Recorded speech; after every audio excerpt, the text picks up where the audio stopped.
الحمد لله رب العالمين والصلاة والسلام على رسوله الأمين وعلى آله وصحبه أجمعين وبعد۔ قرآن مجید میں اللہ عز و جل کا فرمان ہے، ادع إلى سبيل ربك بالحكمة والموعظة الحسنة۔ اس فرمان رب ذوالجلال کی بجاآوری کے لیے نہ جانے کتنی جماعتیں اور تنظیمیں اٹھ کھڑی ہوئی، جنہوں نے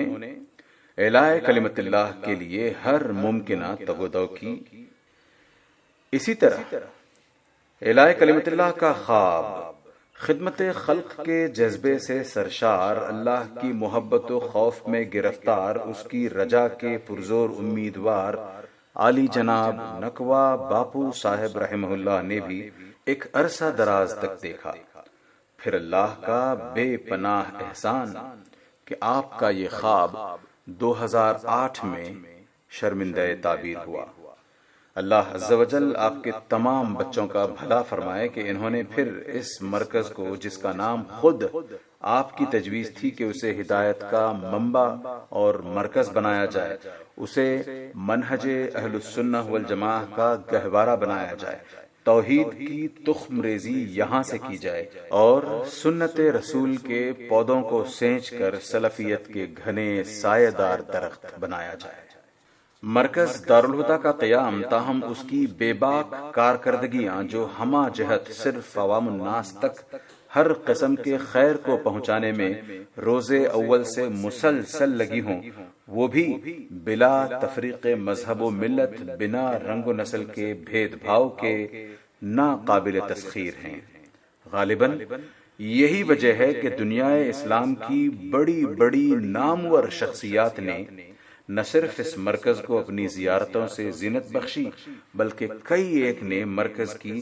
دلوں کو چھو جانے والی خدمات کا اعتراف اپنی طرف سے تزکیات اور توصیات دے کر کیا۔ پھر چاہے وہ مؤذن الحرم المدنی دکتور ایاد شکری حفظہ اللہ ہوں، یا مدرس الحرم المکی فضیلت الشیخ دکتور وسیع اللہ عباس حفظہ اللہ ہوں، یا پھر عالم اسلام کی آج کی سب سے چہیتی شخصیت فضیلت الشیخ دکتور آر کے نور محمد مدنی رحمہ اللہ ہوں، یا پھر اندرون ہندوستان سے دارالہدیٰ کو اس مقام تک پہنچانے میں جس قدر بے لوث رہنمائی شیخ انیس الرحمن آدمی مدنی حفظہ اللہ نے کی ہے، اور جن مفید مشورات سے دارالہدیٰ کو دکتور فا عبد الرحیم حفظہ اللہ نے نوازا ہے، اس سے مرکز کا اقبال الحمدللہ بلند سے بلند تر ہی ہوا ہے۔ اور پھر دکتور ضیاء الرحمن اعظمی عمری مدنی رحمہ اللہ نے تو اس مرکز کو اپنے کسی لخت جگر سے کم نہیں سمجھا، تاہم جس چٹانی مضبوطی کے ساتھ فضیلت الشیخ عبدالعظیم عمری مدنی حفظہ اللہ اور شیخ عبدالحسیب عمری مدنی حفظہ اللہ مرکز کے ساتھ روز اول سے کھڑے ہوئے ہیں، ان کا جتنا شکر ادا کیا جائے کم ہے۔ آئیے جاننے کی کوشش کرتے ہیں کہ وہ کیا کچھ مسائی ہیں جن کا مشاہدہ کرنے کے بعد شہرا آفاق ہستیوں نے مرکز دارالہدیٰ کو ان زرین تمغات سے نوازا۔ سر فہرست ناکوا صاحب کی آنکھوں کی ٹھنڈک، یعنی ان کے فرزندان گراں قدر کی بے لوث خدمات اور ان کی للہیت دکھائی دیتی ہے۔ پھر شہر اڈوپی کے اور اس کے قرب و جوار کے اپنے شہریان، تاہم متعدد علماء جو ہر دفعہ منعقد ہونے والی علم و امن کانفرنسوں کی زینت بڑھاتے رہے اور مرکز کی ہمیشہ ہمت افزائی فرماتے رہے۔ پھر وہ چاہے دارالہدیٰ کے افتتاحی اجلاس کی پہلی علم و امن کانفرنس کا موقع ہو، یا علماء و دعات کی انگریزی اور کنڑا زبانوں پر دسترس حاصل کرنے کے لیے 15 روزہ تربیتی پروگرام کے اختتامی اجلاس کی دوسری علم و امن کانفرنس کے موقع پر ہو، یا پھر نبی الرحمہ کے قیام اور افتتاح کے موقع پر رچائی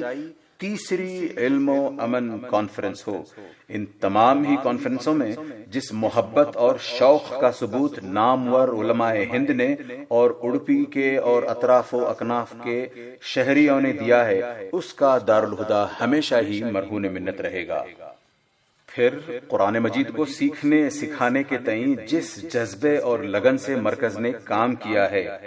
صحیح عقیدے کی آبیاری کی جتنی فکر اس نے دکھلائی ہے، وہ ان کی کاوشوں سے صاف واضح ہوتا ہے۔ پھر چاہے وہ محکمہ پولیس اور سیاست دانوں تک قرآن کے مصاحف پہنچانے ہوں تاکہ دوسرے معنوں میں ان کی تالیف قلب ہو سکے، یا عقیدے کے سدھار کے لیے علماء کو خاطر خواہ مشاہرات دے کر جگہ جگہ پروگراموں کے لیے سفر پر لے چلنا ہو۔ اور ہاں، مرکز کو یہ بتلاتے ہوئے کوئی فخر نہیں بلکہ شرف حاصل ہے کہ اس طرح کے پروگراموں کی تعداد لگ بھگ 1000 تک پہنچ چکی ہے۔ یہی نہیں، علماء کو مستعد کرنے میں، انہیں دینی کتب بہم پہنچانے میں اور نئی نسل کے خطباء و علماء کو تیار کرنے میں جیسی سرگرمی مرکز نے دکھلائی ہے، وہ اس کی مثال آپ ہے۔ اسی طرح سے دین سے لگ بھگ بے بہرہ نوجوان نسل کو سمر اسلامک کورسوں کے ذریعے ان کے اندر پنہاں کل مولود یولد علی الفطرہ کے فطری پاروں کو چھیڑنے، انہیں دین سے جوڑنے اور انہیں صحابہ کرام کے نقش قدم پر گامزن کرنے میں مرکز دارالہدیٰ نے کوئی کسر نہیں چھوڑی۔ پھر چاہے اس طرح کی سرگرمیاں اندرون شہر ہوں یا ہمسایہ صوبہ جات میں ہوں، ان کی ہر کوشش قابل ستائش ہے۔ مرکز کو اس بات کی بھی بے انتہا مسرت ہے کہ مرکز کی کارکردگیوں سے متاثر ہو کر الگ الگ صوبہ جات کے لوگ اپنے اپنے شہروں میں مرکز کی شاخیں کھولنے کے خواہاں ہیں۔ اسی طرح خدمت خلق کے میدان میں کپڑا بینک، مفت ایمبولینس اور مفت ماہانہ راشن تقسیم کرنے میں جس طرح کے جوہر مرکز نے دکھلائے ہیں، اس کی نظیر نہیں ملتی۔ خصوصاً کووڈ-19 کے اس پرآشوب دور میں مرکز نے اپنی ایمبولینس بلا تفریق مذہب و ملت سب کے لیے مہیا کر رکھی ہے۔ مرکز کا اپنا ترہ امتیاز یہ ہے کہ جب بھی کوئی پروگرام منعقد کیا، پھر چاہے وہ چھوٹا موٹا پروگرام ہو یا جم غفیر کی خوبی اور کشش سے لبریز پروگرام، مرکز نے بلڈ ڈونیشن کیمپ ضرور منعقد کروائے اور انسانیت سے انس کا گہرا سنہرا ثبوت دیا۔ واضح رہے کہ مرکز کے قرب و جوار میں کئی عالمی شہرت یافتہ ہسپتال ہیں جو اس طرح کے بلڈ ڈونیشن کیمپ سے مستفید ہوتے رہتے ہیں۔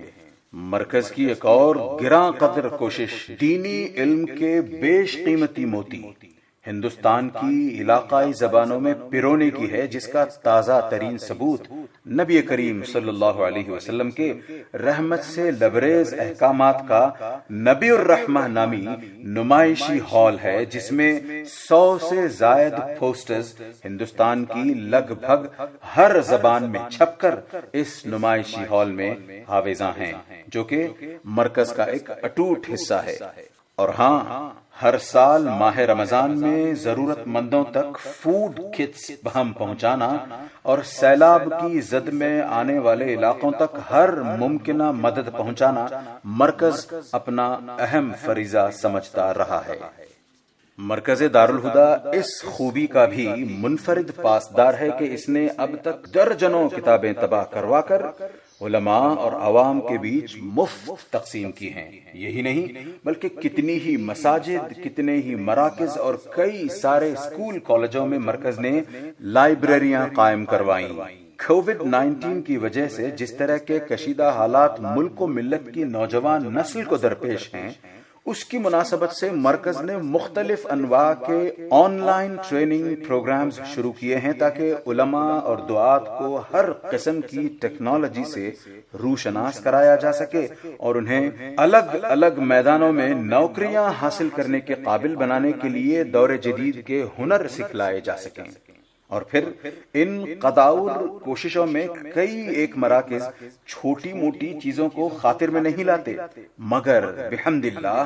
مرکز دارالہدیٰ نے علاقائی لوگوں کی بہبود کے لیے کئی ایک مقابلے مسابقے کروائے۔ پھر وہ مسابقات چاہیں پکوان پر مشتمل ہوں یا پھر حسن المسلم کو حفظ کروانے ہی پر مشتمل۔ اور جب مرکز نے اس طرح کے مسابقات میں لوگوں کی دلچسپی دیکھی تو آنن فانن آن لائن کوئز کا مسابقہ منعقد کروا دیا، جس میں کئی ممالک کے لوگوں نے نہ صرف حصہ لیا اور اسلام سے قریب ہوئے بلکہ کئیوں نے انعامات بھی حاصل کیے۔ اسی طرح مرکز نے رقیہ شرعیہ کیمپ،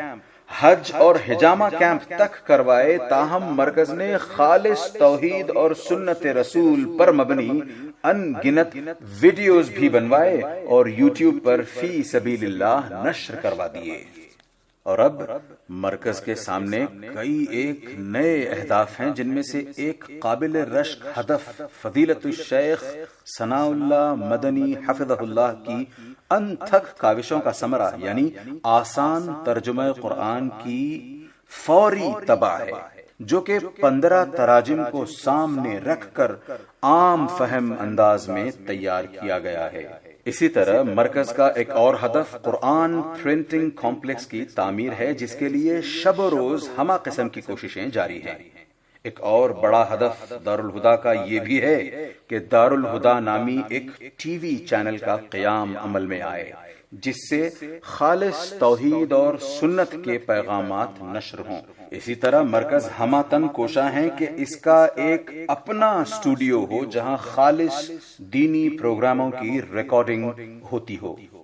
اللہ سے دعا کریں کہ اللہ تعالی مرکز دارالہدا کو دن دوگنی رات چوگنی ترقی عطا فرمائے۔ اللہ اس مرکز کو نظر بد سے اور حاسدوں کے شر سے بچائے۔ اللہ اس مرکز سے دور دور تک خیر ہی خیر پھیلائے اور رہتی دنیا تک ہر کس و ناکس کو اس سے مستفید فرمائے۔ آمین۔ وصلی اللہ علی نبینا محمد صلی اللہ علیہ وسلم۔